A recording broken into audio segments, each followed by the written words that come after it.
Another episode of America in Black and White. I am your host, Charles King. Tonight, we have a very special guest, Mr. Michael Porter, that's going to give you guys some insight on community entrepreneurship and mass incarceration. Let me tell you all a little bit about Mr. Porter. As the general manager of Choice Hotels International, I led the operations and performance of one of the largest hotel chains in the world. With the help of my team, I increased the occupancy rate by 35%, the great satisfaction score by 20%, and the revenue per available room by 25% in the past 8 months, earning the 2021 General Manager of the Year Award by American Hotel Lodging Association. With just 4 years of experience in hotel management across different brands, locations, and markets, I am a proven certified brand builder. I am passionate about connecting hotels and communities, creating memorable experiences for guests and employees. I am an expert successfully launching and promoting a new hotel concept, products, successful launching and promoting and services for Country Inn and Suites by Radisson and Telsa. I have a very strong background in hospitality, food service, and customer service management. I am always eager to learn new skills and best practices in the industry. I love solving problems, creating and optimizing business opportunities. To accomplish my goals, I focus on delivering key outcomes, building amazing teams, extended families, and quickly adapting to new learnings. I am starting my real estate company, MPTP Real Estate LLC, with my fiance. I am a striving philanthropist for minority women, men, children, and all walks of life. I am writing a book, Michael, Mr. Google Me Porter, coming soon by December 2024. It's my duty to motivate others to be kind, happy, positive, and self-loving. I educate, refine, and drive myself to be a better person day by day. I am constantly learning because I never settle. I stay calm when faced with adversity.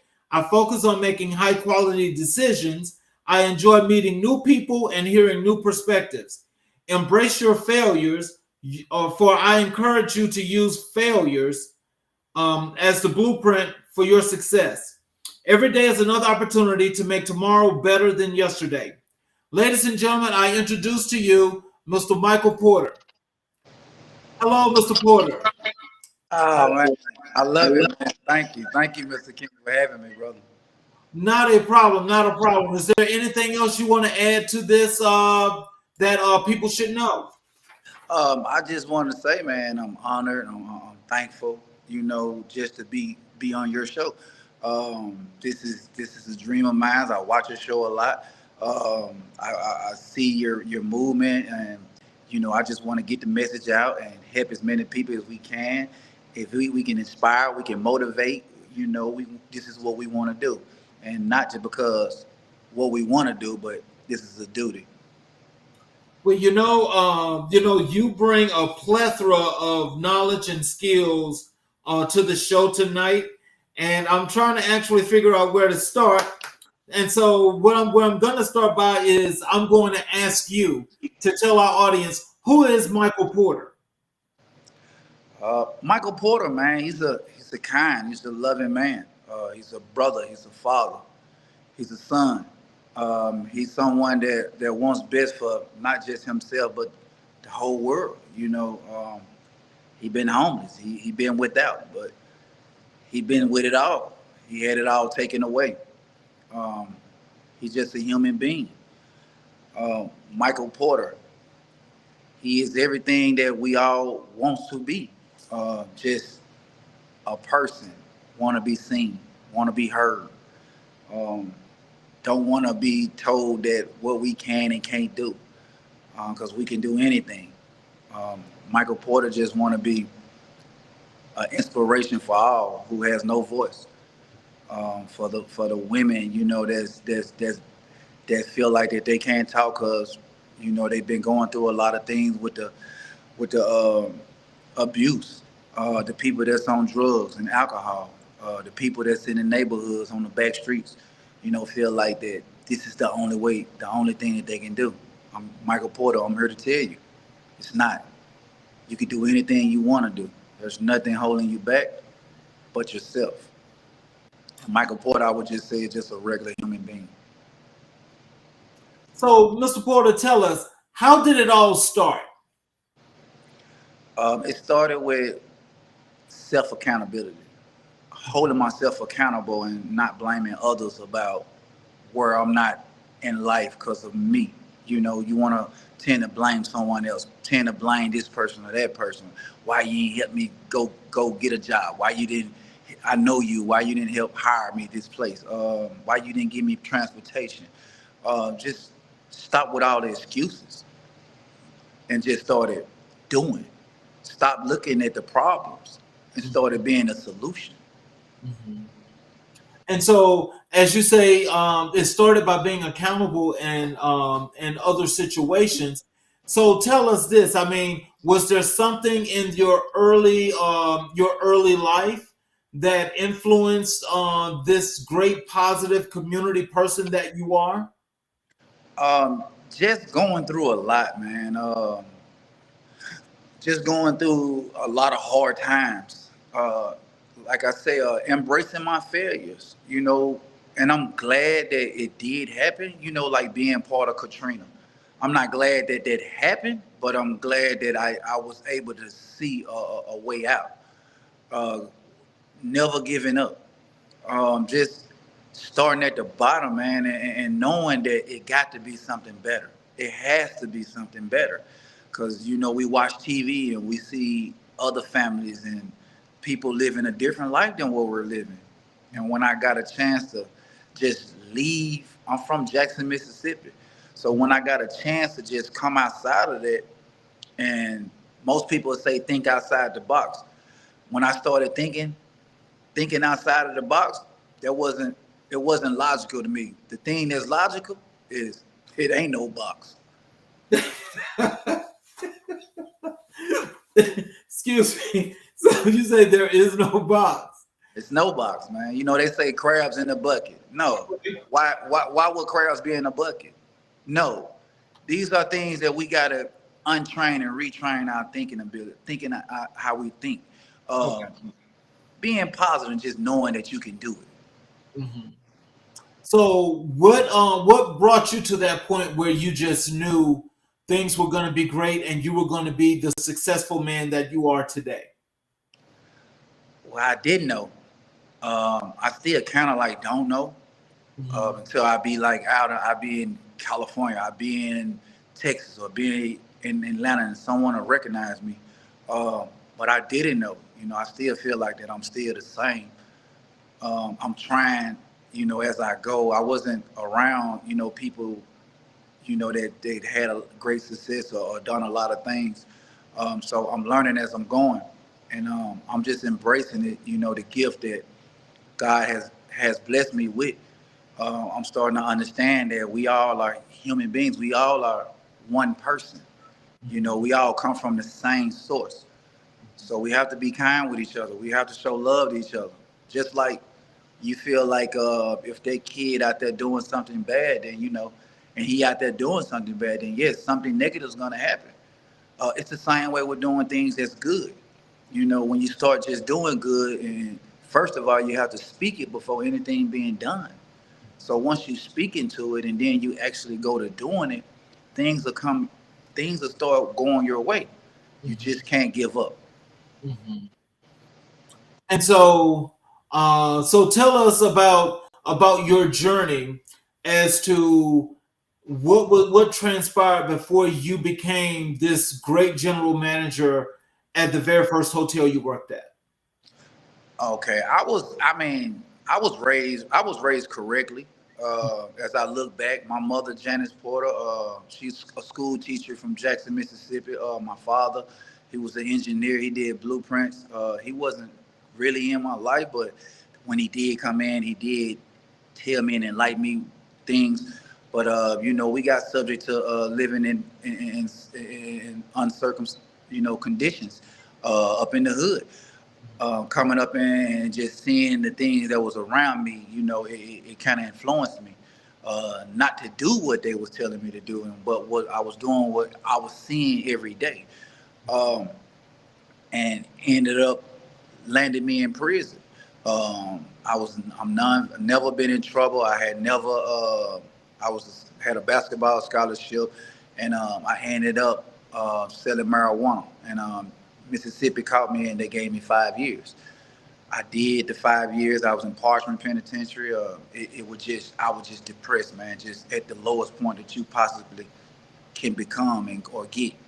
And that's when it came to me, that it got to be something better. I just cannot die like this. I cannot live on a do and keep going like this.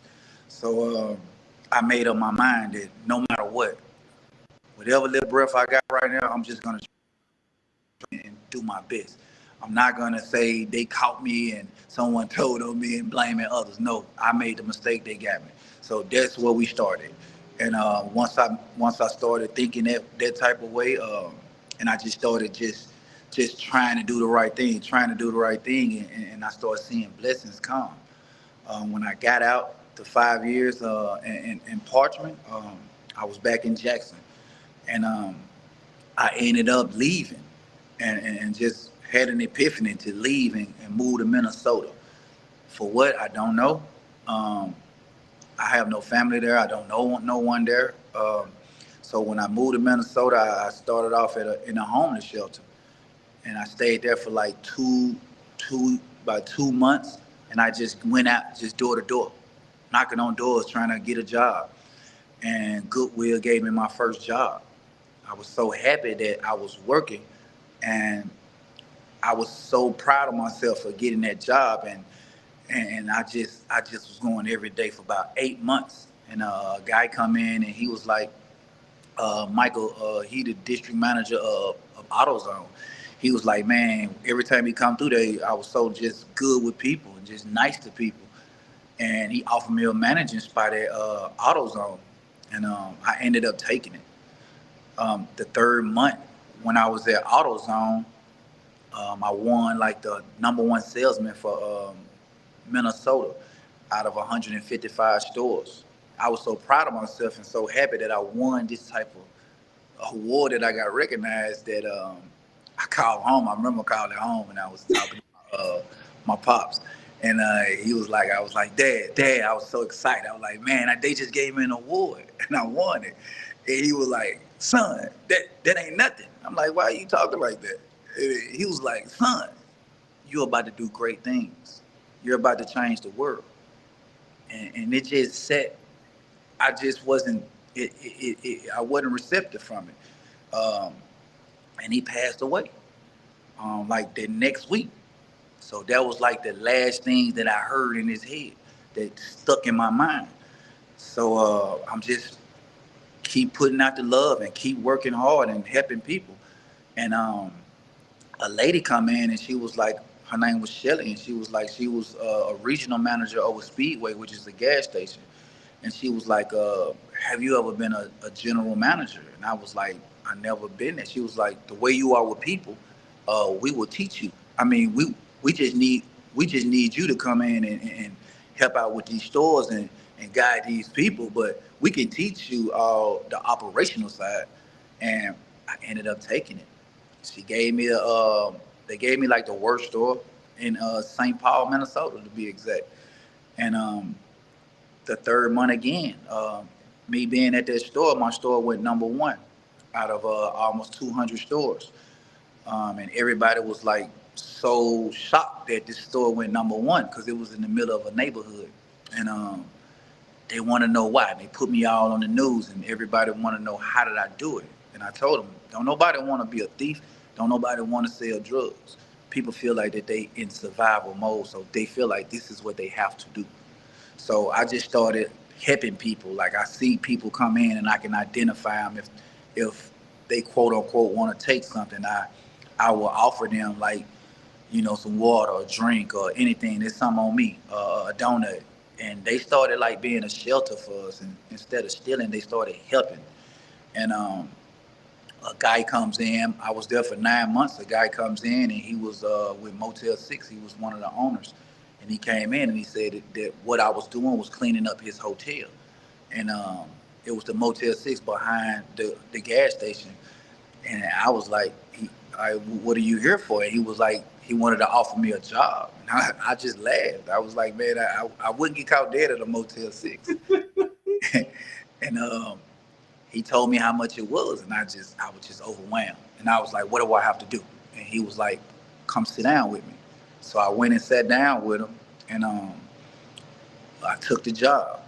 The third month, again, between that, George Floyd get killed right in front of the hotel. So, wow. yes, I'm in the middle of the pandemic. I'm in the middle of the riots. I'm in the middle of it. And you remember, I'm from Jackson, Mississippi. So remember when Katrina had happened, and when the New Orleans people had came to Jackson, the murder rate had rose so fast, like overnight. It was like one of the highest.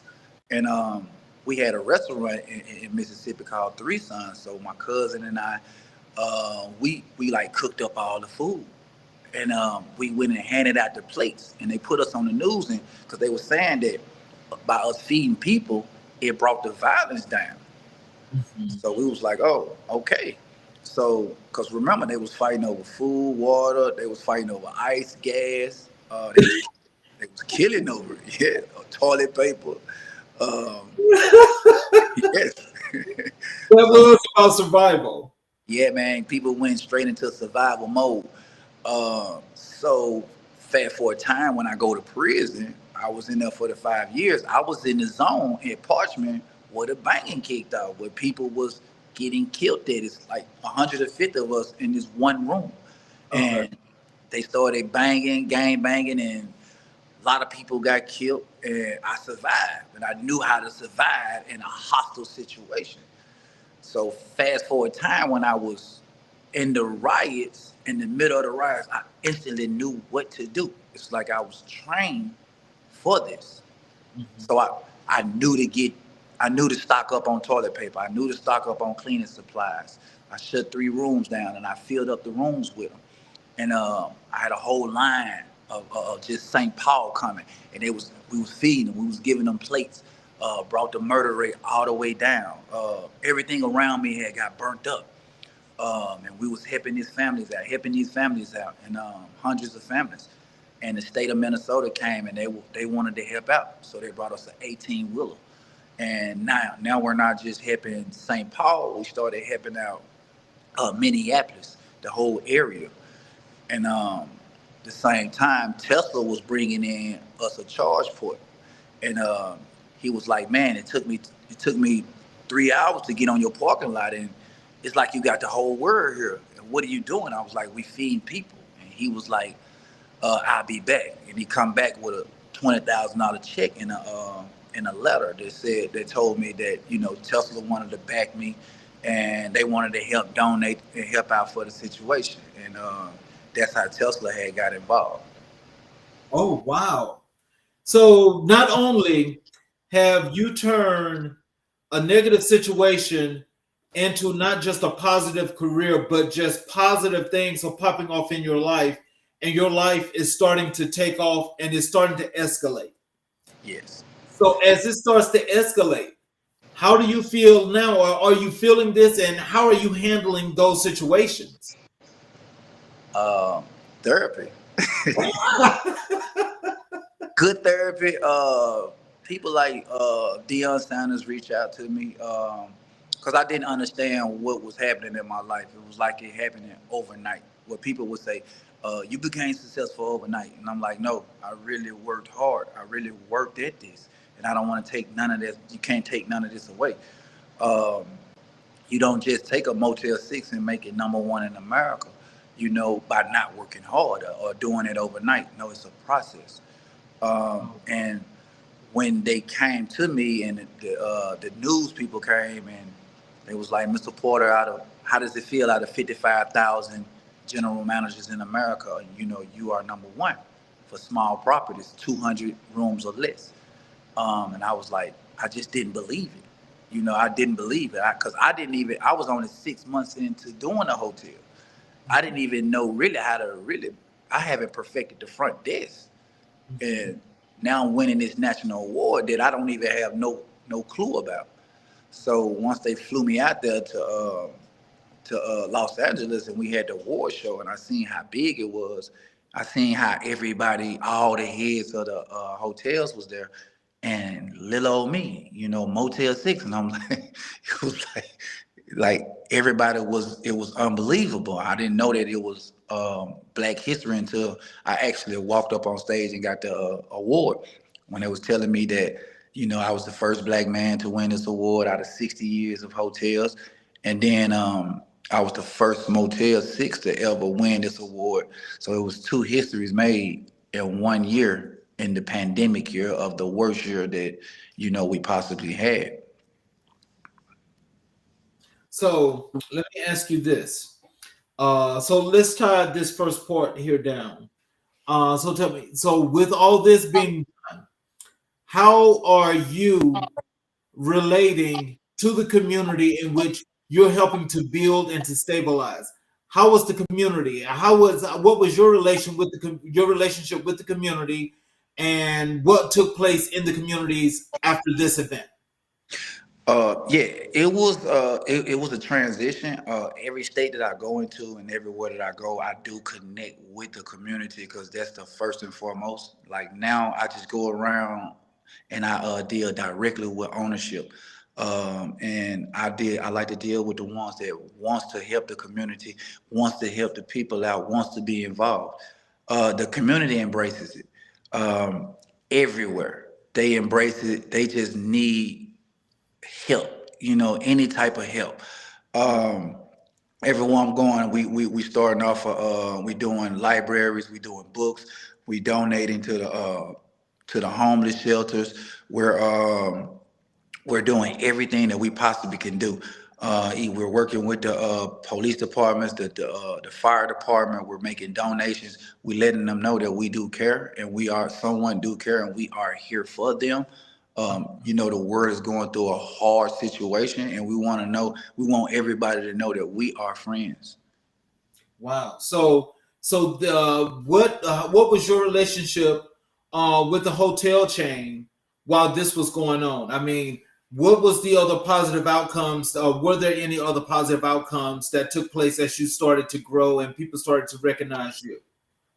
The hotel chain, they pretty much, long as the money coming, you know, those are the ones I wanted to get away from.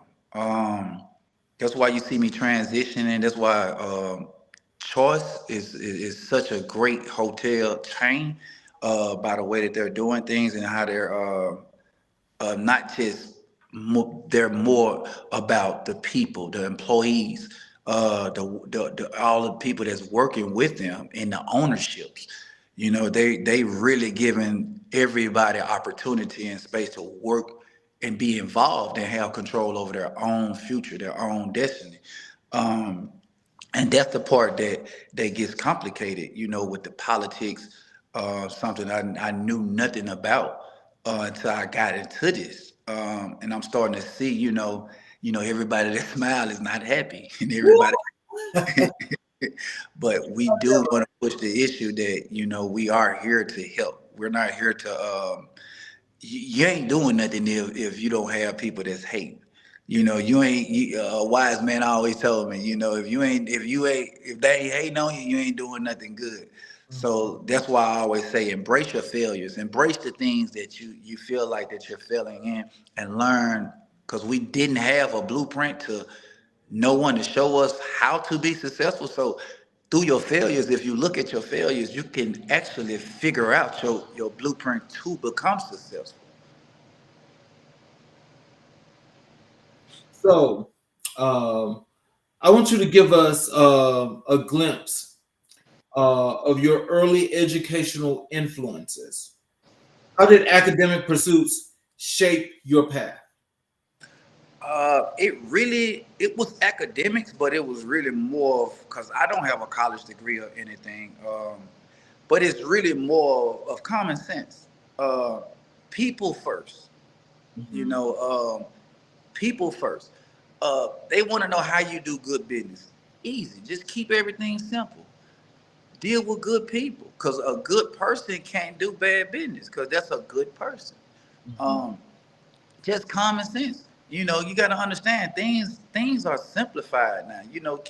Try to keep everything simple. Don't try to trigonometry everything. Um, Try to do and just do your best. I just put my best foot forward. I go into everything with respect and love, and I have a passion for it. Just helping others, and it's like a domino effect, because it's so much going on in this world. If you watch the news, they'll tell you that, oh, this world is so bad, it's so bad. Yes, but it's a lot of beautiful people and a lot of beautiful things in this world too. It's a lot of people that help you. It's a lot of people that help. It's a lot of love. All you have to do is just put it out there, and it will come back. You know, as I listen to you give this, as you explain these wonderful situations, I think the thing that shows more about the authenticity of not just who the person you are, but how genuine things are, is the humbleness that you're expressing. It's easy to be humble and to express, just how things are. But I think the story and the thing that people should get from that is, you being self-made, and being self-made, has shown you pretty much everything that those that you, as you say, that are on this high chain, that got the entitlement thing going on and things were given to them, where you got yourself there by just working on you. Yes. How does that Um, make you feel? I feel great, man. My mom, my granny, I gotta give it to him, Miss Mamie. My mother, Janice, man, she always tell me, son, that if nothing's given to you, you got to work for it. You got to work for it. And they always stamped that in my head ever since I was small. They always told me I was gonna be great, but it wasn't until I started to understand me. I started understanding self love. Because as you look at it and I turn around, we all was taught and was told the right thing, because all of our families do want better for us. It's just until we accepted who we are and then fall in love with yourself first. Because in order for me to love you, I have to love myself. And if I love myself, then I cannot disrespect anything around me, because I love me too much. When I started doing self love and doing a lot of self motivation and inspiring myself, because I was like, I wasn't motivated. I was like a shy kid, skinny kid. Got picked on. I always talk noise, and you know, and I just couldn't wait on my chance, man. Because just you have to love yourself, man. Because this, if you fall into all this pressure and these peer things, man, it'll bring you down. But I would say yes, you got to love yourself. So, with what would be the one thing that you would like to leave with our audience and the young people that are looking at you right now? What is it that you can say to them that they can take as a lesson for life forever? And I would say, don't let them tell you what you can and can't do. Don't be a fool and do what's right. No one has to teach you what's right. No one has to tell you what's right. You're a human being and you understand what's right and what's wrong. Just do what's right, even when no one's looking. Just do what's right. And you can do it. Push yourself. Don't give up. And you can't, if you don't go through things, life is about experiences. Don't beat yourself down just because you failed at something. Do it another way. Try something different. Try something new. I never thought that I would be working in hotels. Never did. I never thought it, but I bounced around and did so many different jobs until I found something that I'm actually good at, and it's natural. Just find your niche, and you can't. You have no excuses. You know if you don't know something, you have no excuses. As long as you got a cell phone and you got Google, Google it and look it up. and go out there and do it. I like that. That means a whole lot. Yeah. Uh, so tell us about some of your career milestones. Man, my career milestones is Michigan kids. Elementary school called me, and the principal called me, my mom down, and they put me on an overhead projector, man. It was just these 9 year olds and 10 year olds, man, and I've been on all the news, the CBS, the CNNs. I've been on all of those, but when those kids, 9 years old and 10 year old, they asked me the hardest questions, and they were so excited. Like, they want to know, how did you get out of prison, and how did you become number one? You really drive a Tesla? It was those kids. That was a milestone when I started seeing the youth, and what it was doing, the impact that it was doing. Uh, when I went to Compton and I got out, and I just seen a whole crowd of people, and they knew who I was. Just when I went back home recently, about a year and a half ago, and just went back to my neighborhood on Gentry Street, around the curve, and I just started talking to them, and it's just, you can see they understand, and they can hear me, and they want to do better. I done got phone calls and DMs of people telling me, "Hey man, I got the job over here at this place, and man, I'm trying to strive to be a manager." And I'm like, man, that those are the milestones that I take to the heart. Like, you don't have to sell drugs. You don't have to be a rapper. You don't have to be a good anything. You can do what you want to do. All you got to do is just Google it if you don't know it. Right. Hey, I like that. Um, so, so are there any breakthrough projects at this point in time? Yes, right now we in the making of putting my book together. Michael, Mr. Google Me Porter, all platforms. So Michael Google Me Porter. We do have we are in talks with Netflix, the documentary, of the story of my life, on how I became who I am today, and all the things that I went through, and lots of speakings, going to the schools, going back to the penitentiaries, the jailhouses, anywhere that I'm needed. I just want to be there. Anywhere that I'm needed. I'm a very spiritual person, and wherever it guides me, that's where I go. Everybody asks me, like, where do you live? Where do you live? I live everywhere. I live everywhere, and I love everybody. I don't go into places with like I'm the toughest, I'm the baddest, I'm the smartest. I don't go into situations like that. I go into every situation like, how can I help you? How can I be an assist to you? Because I just want to help out as many people as I can. And by me telling my story, like, I want to thank you for giving me a chance to tell my story on your platform. Like I said, I love your show. I love watching it, man, and it inspires me on all the. I went back and looked at all the shows that you done put out, and it's phenomenal, man. You're doing a great job, and I just want to know, you got a friend in me for life. And anybody that's trying to, and thinking, just know that you can. Well, I definitely appreciate that, and I thank you very kindly for those kind words because this platform is one that's growing. It's a lot of work, and I take pride in it because it's something I do want to do, Yeah. and it means that much to me. So I noticed that also in reading your bio, it says that you and your fiance are about to do a venture. Tell us about that. Yes, my fiance is over one of the tops Marriotts. She does the same thing I do. She's general manager. She has over I want to say 100 and something tennis courts at her hotel. She's in Georgia. Um, she just like inspired me. She motivates me. She supports me. She give me all this energy that you guys are seeing. She does so many things. She's on the board of the chambers, and I just never seen no one just go so hard, and I look at her and I talk with her all the time that like it's just inspirational, just to see someone just doing it their way, and just she the one that tell me, just Michael, just do the right thing, just, I always telling me, just no matter what, no matter everybody say, okay, I'm gonna do the right thing, I'm gonna do the right thing until you get challenged to do the wrong thing. And Right, then that's when the decision making comes up. right. But long as you keep your morals and keep your standards, you will.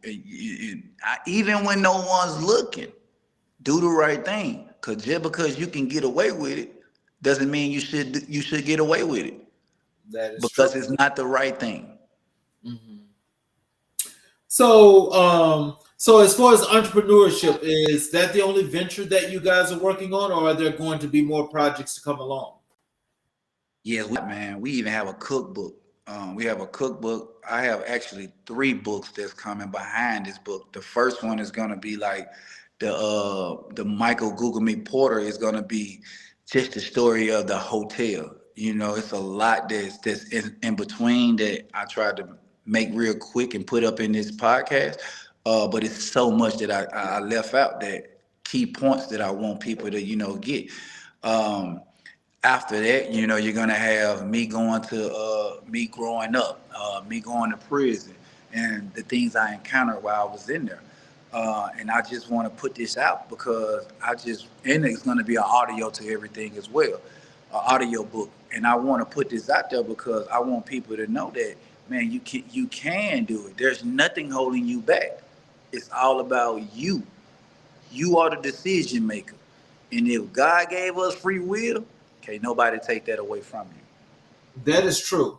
Now that's absolutely that's so true that a lot of us don't realize that until it's too late. And when it's too late, and if it's something that was for you, and if it's past, you may have to wait till it come back around again, unless you know how to actually really get there and grind and make it happen. Yes. And I want to add, luck is very small in this. Luck is very small. Opportunities are created and made. You can make the opportunity and you can create the opportunity. We are creators. There's some come, some go. But you can create your opportunity at any given time. All you have to do, if you don't know, Google it and go out of it. That makes sense. I thank you so much for that, and I hope that the people out there listening, I hope they actually catch Yes. the meanings to all these wonderful nuggets that you're dropping, because they are very, very important nuggets. Yes.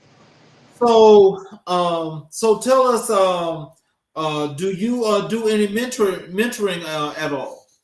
Yes. I want to give, when you say that, I want to give a big shout out to Nigella, Tyler, and Noah, because these are my kids, and that's what they want to be so much involved into.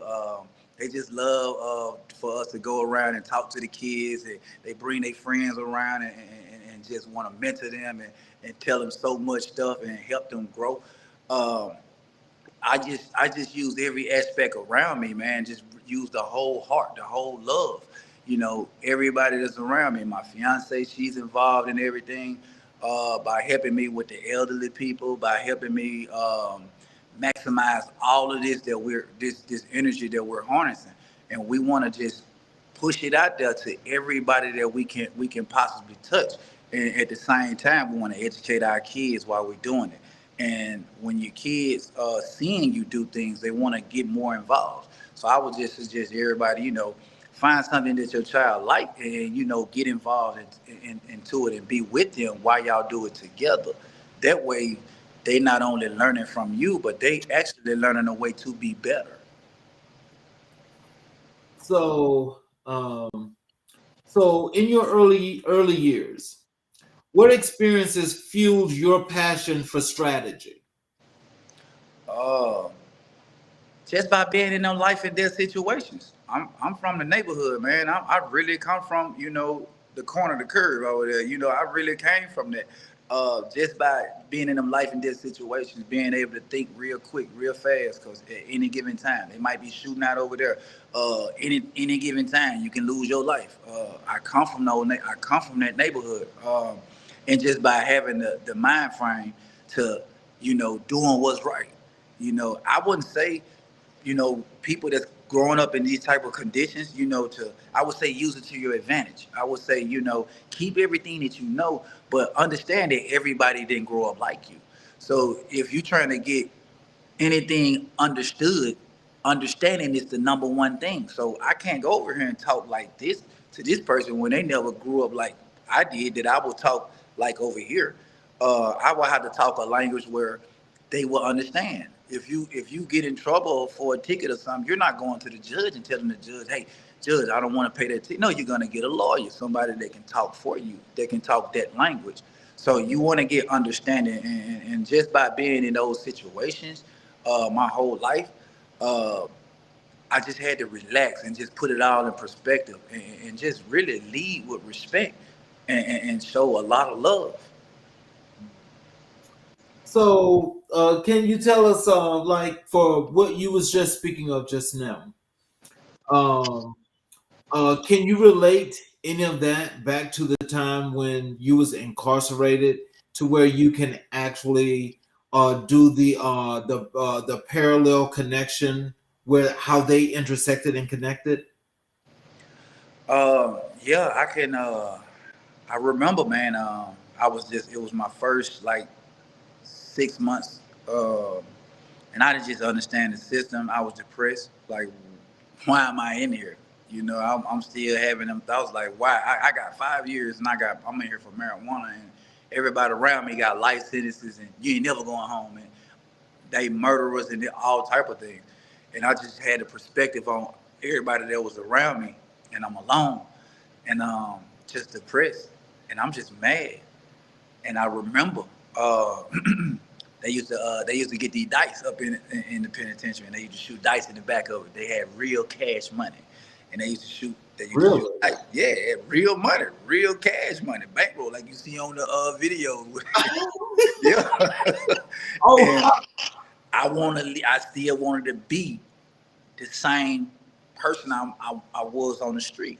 right. And I remember, I'm back there with him. I'm shooting dice, and an altercation popped off, and I seen myself just surrounded by like 8 people, with their knives out, and instantly, I'm like, oh, I'm finna die, and I remember just using my weapon. Hey, you get to talking real good. Then hey man, look, I'm not here for, for none of that. I'm new here. I know, we got some understanding, and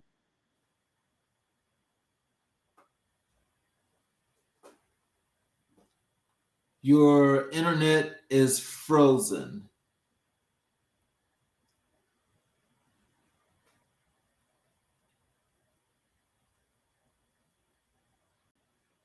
Hello.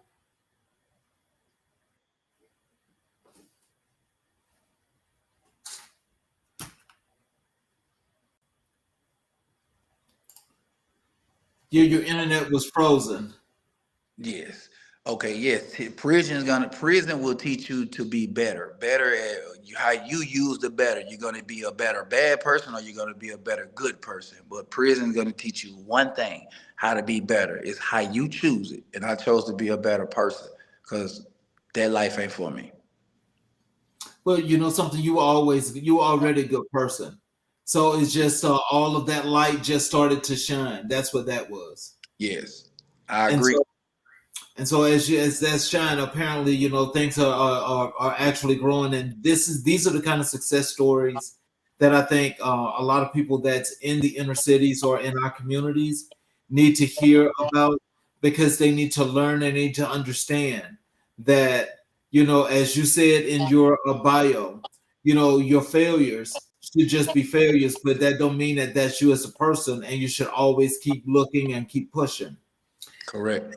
because apparently that's what you have done and that's what you are doing. So, so as we look at this right now, have you thought about, or are you guys and just thinking about as you do not just your own endeavor, but the endeavors that you're doing now with these hotel chains? Are you guys doing any collaborations at all with anyone or any organizations? Yes, me and my fiance, we collaborate a lot with Choice Hotel and Marriott. We collaborate a lot. We bump ideas with each other.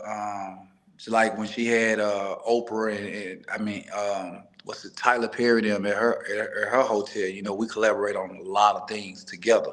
Um, because we understand it's a big word. It's not just a small thing. This word is so big, and as long as you working together, I mean, there's no limit to the thing that you can do. And like I said, we figuring it out as we go as well. You know, like I talk to her mom all the time, and she always tell us, you know, you two people, two powerful people getting together, and the energy y'all have. You know, she's so headstrong. I'm so both of us alphas, and both of us, you know, want to get things done in this world and make it happen. And you know, her mom's is a great blessing to me too. Add on to my life as well. And it's just a whole community of us, you know, just trying to push forward for the just better, not just our family, but the whole human, the whole race. If you had one word to describe yourself, what would that word be Mm. If I had one word to describe you? to describe myself, Hmm. I would just say philanthropist. Philanthropist. Yes, And so, why philanthropist? because doing that with that, I want to just it would be exactly what I want to do. It'll be me reaching people and helping people just with the power of my speech, with the power of words, and you know, inspiring people, motivating people. Um, the words is more powerful than anything. You know, words start wars. Words end wars. Um, Words love. Words are so powerful and strong. You know, like I didn't need anything from nobody, but I needed their support. I Right. didn't need the money or anything. I just needed somebody to tell me those words. Michael, you can do it. I just needed those words. So I would say philanthropist, man, because that puts me in the car to just help out as many as I can. So, even throughout all of this, you're still the giving person that you started out to be. Yes, I would. This is how I go out, man. I would. I mean, God bless me. I would not help somebody. You know, I used to say why a lot. Now it's why not. You know, um, when I met Elon Musk, it was I kept saying why. He was like Michael, not. I was like why. He was like not. I was like why. He was like Michael, add not, and I'm like, oh, why not? And Elon said the realest thing to me when I met him. He said that he said what he said. He said that the smartest people in the world are not the smartest people in the world. He said the smartest people in the world are the people that know how to place the smartest people in position to be the smartest. I said, wow, that's very powerful. He said, he asked me, do I have a mechanic? Would I have a mechanic work my front desk? I said, no. He said, what would you have? I said, I would have him doing like mechanic stuff, like mechanic things. And that's when he said, the smartest people in the world are the people, excuse me, that place the smartest people in the right position so they can overall be the smartest. Well, I'll tell you like this. That's really a lot, and I can say that I'm sure that people are actually getting the feel of what it is to just not be selfish, but just to give and help as much as possible. If you had a group of people, let's say you had five people. Now you got five people, and you guys come across a situation where is about building and survival that's at place. How would you handle that situation? If I had 5 people and it's about building and what now? And making that situation better. If I had 5 people about building and making the situation better, I can put that in one word. Uh, Hmm. we would do it all together. Together. So it's the One. teamwork. You have to have nothing is by themselves. Nothing. There's nothing in this world that no one did by themselves. You have to have a team and you have to have people. You have to have. It's like if you own a business. Yes, you can have employees. If they don't like you, they just coming for a check. But imagine if they love you, then you will have the number one business. All of Yeah, these businesses that's successful and that's good, they have great employees because the employer treats the employees with respect. hmm, That's all people ask for. They're not asking for much. They just asking for what they're worth and respect. That's it. that's interesting because I think when you think about most businesses and in different industries and the way they operate and they function, a lot of times, do you think companies make the mistake of overlooking the employees that are actually working a lot? Yes, that's the reason why you're seeing things like a Motel 6 becoming number one in America. That's the thing. That's why you're seeing all these companies outbeat these huge mega companies because these huge mega companies tend to lose people more because they're overlooking people. No one's being held accountable for what what they're doing. So they're losing a lot of people. They're not understanding that in order for this building to even function, you have to have employees. But back in the days, what they say, the customer is always right. No, they're not. I'm telling you now, they're not always right.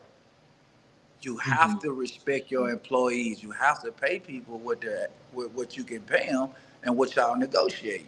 You put that on a good playing field and you treat everybody with respect. Then your business will blossom. It will blossom.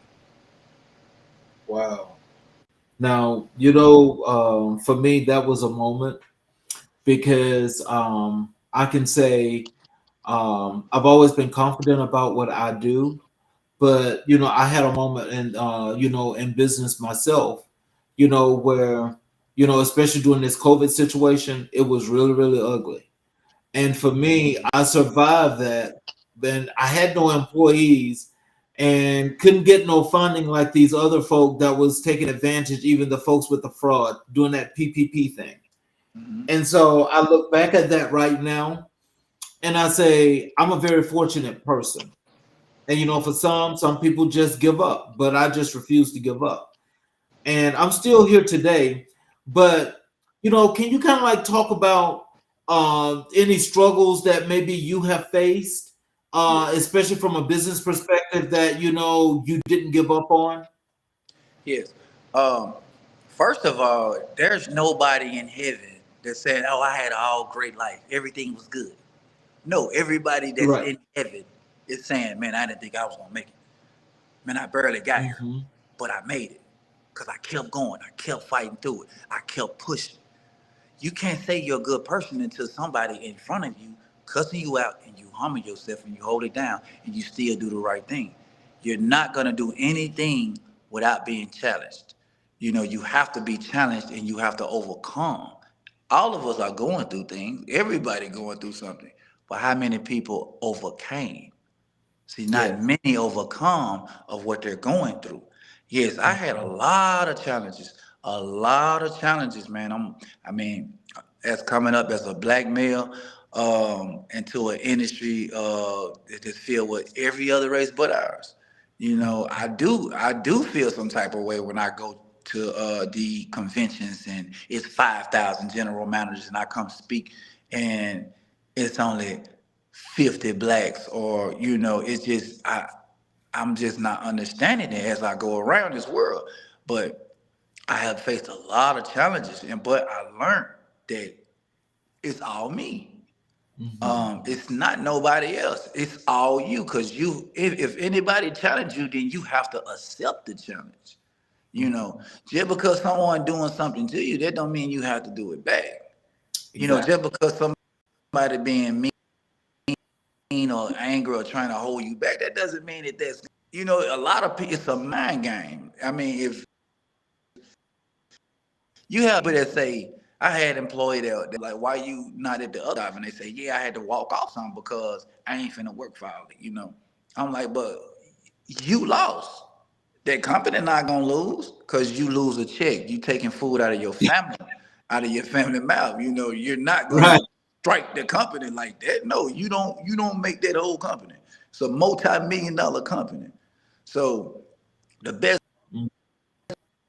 way to do things is just be a good person, and you lead with love, and you lead with respect.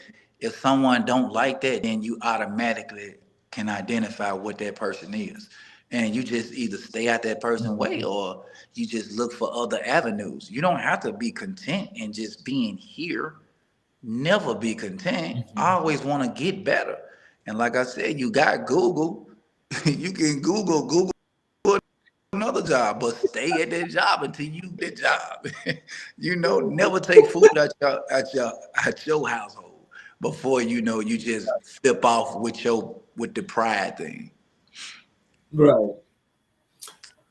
So, so tell, can you, if you don't mind, if it's comfortable with you, can you tell the people out there that are watching how they can actually get in contact with you if they've got questions or want to just learn a little bit more about your experience and how they can get better?